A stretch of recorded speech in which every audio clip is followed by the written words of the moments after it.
E hoje eu acho que ele acaba marcando 2 gols e pode, tenho certeza que se torna um dos jogadores mais importantes, mais do que ele já é, por conta da situação que ele vive. Renova, não renova, renova, não renova. Eu acho assim, eu acho que o Gabigol é um cara fundamental para o Flamengo, ele tem a cara do Flamengo. Fala pessoal, sejam muito bem-vindos e agora vamos acompanhar tudo o que rolou nesse pós-jogo. O Mengão vence o Atlético Mineiro no primeiro jogo das finais da Copa do Brasil. Um amasso, um jogaço do Flamengo, dominou do começo até o final. É isso que vamos ver a partir de agora. A imprensa ali vai rasgar muitos elogios ao Mengão nesse pós-jogo 3-1. Tava 3-0, né? Vacilou no final, acabou tomando gol. Mas o importante é que a vitória veio e a classificação está ali bem... Não na classificação já, o título ali tá nas mãos do Flamengo, né? Até porque abriu 2 gols. Vamos acompanhar se o Mengão consegue repetir essa boa atuação. No segundo tempo cansou, porém conseguiu administrar isso aí com resultado espetacular. 3-1 pra cima do Galo. O link da ESPN Brasil estará aqui na descrição para que vocês possam acompanhá-los na íntegra. Primeiro assunto a ser tratado não poderia ser outro que não a final da Copa do Brasil. Primeiro jogo terminou agora há pouquinho no Maracanã. Flamengo 3, Atlético 1. O Flamengo com o Gabigol brilhando como há muito tempo não acontecia. Participação nos 3 gols do Flamengo, tendo feito 2 deles. Começar com o Tetra. Tetra, você tá perto aí do estádio do Maracanã, tá na casinha, mas viu o jogo com muita atenção. Vai falar pra gente o quê? Sobre, primeiro, o resultado construído pelo Flamengo, se oferecessem para qualquer rubro-negro. Antes do apito inicial, 2 gols de vantagem, todos ou quase todos pegariam. Pelas circunstâncias do jogo, você acha que ficou de bom tamanhozinho? Boa noite. Boa noite, Plihal. Um abraço aí para meus companheiros, Mauro Naves, Zé Elias, e muito especial ao fã de esporte. Eu tô por essa análise. Início do jogo, que acho que é da maioria dos comentaristas, era que o Flamengo tinha que aproveitar o mando de campo, mas que era um jogo muito truncado, equilibrado, parelho.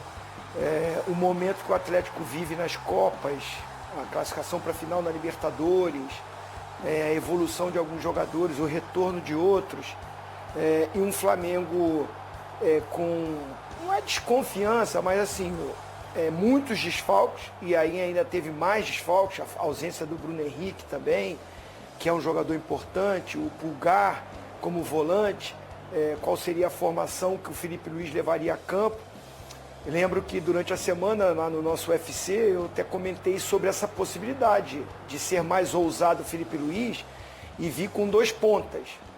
O Plata de um lado e o Michael do outro. O Arrascaeta como meia articulador, construtor, o Gerson chegando e o Gabigol mais à frente. E, pois bem, foi isso que o Felipe Luiz fez e o Flamengo se aproveitou no primeiro tempo disso. O iniciozinho, o Atlético até os 5 minutos ali, né? Teve a finalização do Scarpa, marcou mais adiantado, mas aí o Flamengo depois, ao longo do primeiro tempo, para mim, toma conta do jogo, e um dia especial do Gabigol, voltando a marcar com bola rolando, fazia muito tempo, se não me engano o último gol dele foi contra o Vasco, aquele 6-1, então é um jogador que todo mundo espera nos jogos decisivos, ele aparecer, estava demorando e ele apareceu hoje, participou dos 3 gols, como você falou. E esse jogador do Flamengo, o Léo Ortiz, que para mim vinha fazendo uma partidaça, fez uma partidaça, mas justamente naquele momento que está 3-0 e que o torcedor rubro-negro olhava, agora fica muito difícil, né? E com 3-0 de vantagem, e o atleticano estava cabisbaixo, reacendeu no Atlético a esperança de que está aberto. São 2 gols, é uma vantagem. Acho que o rubro-negro está satisfeito, porque antes do jogo não se esperava um 3-0 como estava na partida. No final fica um certo clima de que, esse golzinho, né, poderia ir com a vantagem ainda maior, quase que decidida a Copa do Brasil, mas acho que é uma vantagem muito boa. São 2 gols de diferença. E aí tem retorno de jogadores do Flamengo para essa partida, para a segunda partida. O Atlético Mineiro também teve seus desfalques importantes. O Davidson não pode jogar, o próprio Veras também, que vem jogando bem. foi uma ausência sentida, mas acho que a postura do Atlético foi muito defensiva. Fortaleceu o lado, desguarneceu o meio, o Flamengo tomou conta do meio campo, principalmente no primeiro tempo. Quando o Milito ele abre mão um pouco dessa parte defensiva, se expõe mais, vai mais para o jogo para tentar tirar a vantagem, o Atlético equilibra no segundo tempo, termina com mais posse de bola, termina com mais finalizações. Claro que no gol não foram tantas, mas é um Atlético que mostrou o seu potencial de que pode, em casa, buscar tirar essa vantagem do Flamengo. Que, para mim, é claro, é muito bom você começar o jogo com 2 gols de diferença. Plihal, é uma vantagem muito boa, mas o Atlético tem time e pode reverter. Ficou em aberto ainda. Mauro Naves.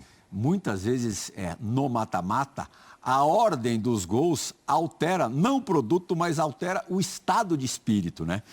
Porque se tivesse 2-1 para o Flamengo, e o Flamengo fizesse o terceiro gol no finalzinho, o rubro-negro, o torcedor, o jogador, a comissão técnica, sairia hoje do Maracanã, sairiam de um outro jeito, de uma outra forma, com uma outra cabeça. Do jeito que aconteceu, nós já vimos, só puxando rapidinho na memória, 2009, né? Igualzinho, mesmo enredo, primeiro jogo, Corinthians e Sport no Morumbi. Estava 3-0 para o Corinthians. No finalzinho do jogo, o Sport diminuiu. Se não me engano, com o Anilton, que o Carlinhos Bala falou que tinha sido, falou ali no gramado ainda no Morumbi, que tinha sido Enilton, que tinha sido o gol do título do Sport, que confirmou-se uma semana depois na volta na Ilha do Retiro. São Paulo e Palmeiras, na decisão do Campeonato Paulista de 22, a mesma coisa, estava 3-0 para o São Paulo, o Palmeiras faz um gol no final com o Veiga no Morumbi, na volta o Palmeiras conseguiu devolver. Claro que não quer dizer que o Galo vai obrigatoriamente devolver, muito pelo contrário, vai ter uma parada duríssima contra o Flamengo, mas que fica um saborzinho amargo na boca do rubro-negro, fica. Boa noite, Plihal, Zé Elias, abençoadozinho, um abraço enorme ao fã de esportes que está conosco aí e vai ficar até o final. O Zé, há quem diga, o Zé jogava isso na época, e inclusive o técnico que o lançou achava muita graça desse, o Mário Sérgio, 2-0 é um placar perigoso. Perigoso pra quem, né? Então, assim, acho que é muito boa, assim, a vantagem de 2. Óbvio, podia ser 3. Eu acho que se fosse 3, a gente já podia dizer que a coisa estava encerrada. Eu não imagino que saindo de 3 gols de diferença, o Atlético fosse buscar 4 Seria a vantagem que na gols. Libertadores o Atlético construiu para cima do River. Exatamente. Então, uma hora é para lá, uma hora é para cá. Você ir buscar 4 gols lá, é uma coisa que seria diferente. Acho difícil ganhar de 3. O Atlético fechar isso com 3 gols de diferença. Mas 2 já não é, né? Levar para os pênaltis e tal. Fazer o mesmo placar lá, um 3-1, um 2-0. Eu acho que é possível. Então, óbvio que ficou uma pontinha de frustração. Mas se a gente pegar desde o início, isso aí era jogo, na minha visão, de um golzinho só de diferença. E no caso até para o Flamengo, que hoje estava em casa. Um 2-1, 1-0, aí no outro jogo lá o Atlético tem a vantagem de estar em casa. Então acho que abrir 2 gols foi uma grande vantagem. E foi muito em função do primeiro tempo, o meio campo. O segundo gol é impressionante, a arrancada do Wesley do campo dele. Do campo dele, assim, vai embora e... Não é nem o segundo, né? É o primeiro. Primeiro gol. Primeiro gol. Cara, ele arranca e vai passando pelo meio campo todo do Atlético e ninguém recua, chega, né? Ninguém chega, todo mundo andando para trás, zagueiros. E ali nem Alan Franco, nem Otávio, ninguém dá uma...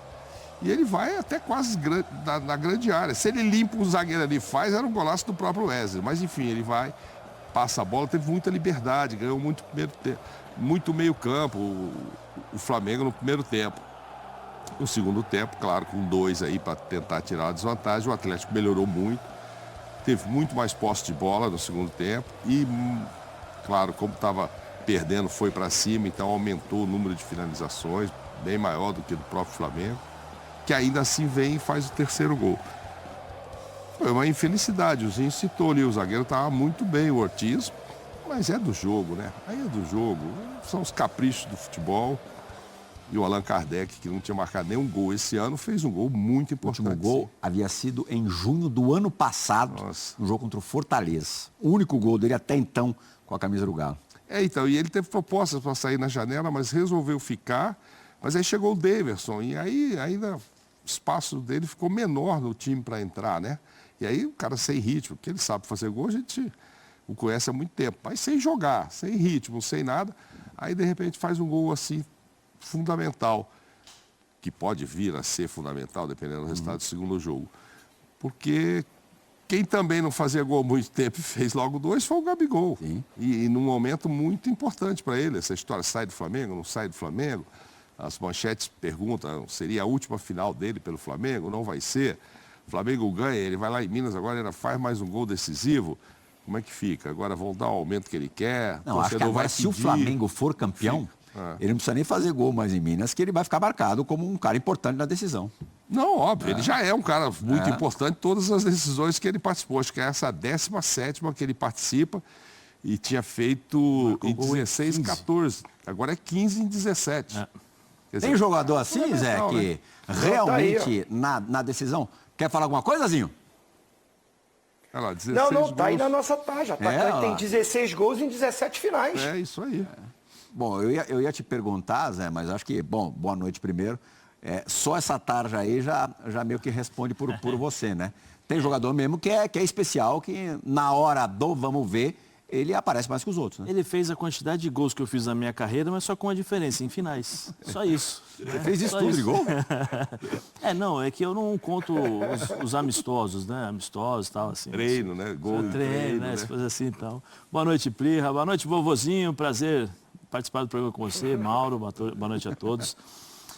Assim, Plirra, o que eu acho em relação ao Gabigol é que é muito claro, muito nítido. Eu acho assim, hoje ele fez uma bela partida, né? Participou dos gols e foi fundamental para a vitória. Mas assim, a gente não pode isolar uma coisa da outra, né?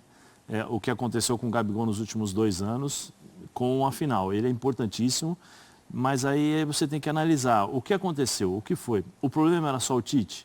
Não era. Eu acho que nesses últimos meses, o grande problema era o Tite. O Tite já deixou bem claro não levá-lo na Copa do Mundo. Quando chega a primeira pergunta, o Tite fala, olha, eu conversei com ele, mostrei. O Gabigol fala, eu vou brigar com um jogador na minha posição. E aí o Pedro arrebenta, né? O Pedro, não dá para falar, mas o Pedro arrebentou durante o ano. Era o artilheiro do Flamengo. Não tinha como o Gabigol realmente sair, jogar na posição que ele queria, porque o Pedro estava muito bem. O Pedro se machuca, o Gabigol começa a receber chances com o Felipe Luiz, de começar jogando, de ter uma sequência de jogos e tal. E hoje eu acho que ele acaba marcando 2 gols e pode, tenho certeza que se torna um dos jogadores mais importantes, mais do que ele já é, por conta da situação que ele vive. Renova, não renova, renova, não renova.